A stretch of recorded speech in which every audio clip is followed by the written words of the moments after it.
আজ ঘুরতে ঘুরতে মাঠে এসেছি, এসে দেখুন কত সুন্দর শস্য গাছগুলি, এবং চাষি তার যত্ন যথেষ্ট সুন্দর সহকারে নিচ্ছে। এবং যে আমাদের যে চাষি বাড়িতে ছিল, কিছুক্ষণ আগে মাঠে ছিল, সে এইমাত্র কিছু ওষুধ দিয়ে চলে গেছে, খেতে জল দিয়েছে, দিয়ে চলে গেছে, এবং এর যত্ন যথেষ্ট সুন্দরভাবে নিচ্ছে। তার কারণ এই শস্যে আগামী তাকে যথেষ্ট ফলন দেবে এবং সেখান থেকে সে যথেষ্ট পয়সা পাবে। তাই আজ এই গাছগুলো যথেষ্ট সুন্দর, তার যত্নগুলিও যথেষ্ট সুন্দরভাবে নেওয়া হচ্ছে।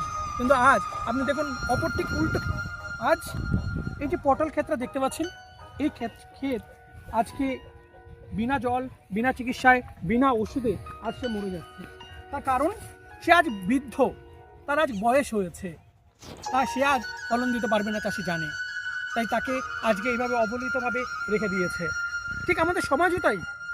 আমাদের জীবনের যখন আমরা যৌবন অবস্থায় থাকি, যখন আমরা কাজবাজ করি, চাকরি করি, টাকা পয়সা সংসারে আমরা দেই, তখন আমাদেরও সেরকমভাবে প্রত্যেকের কাছে দাম থাকে। আপনি যতদিন মানুষকে খাওয়াবেন, পড়াবেন, পয়সা দেবেন, ততদিন আমরা মূল্য। কিন্তু আপনার যখন আপনি দেওয়া বন্ধ করে দেন টাকা পয়সা, তখন আপনি সংসারের এক করে অবহেলিতভাবে থাকবেন, এই ঠিক এই গাছগুলির মতন। এটাই সংসারের নিয়ম, এটাই সংসারের একটি বাস্তবতা। Thank you.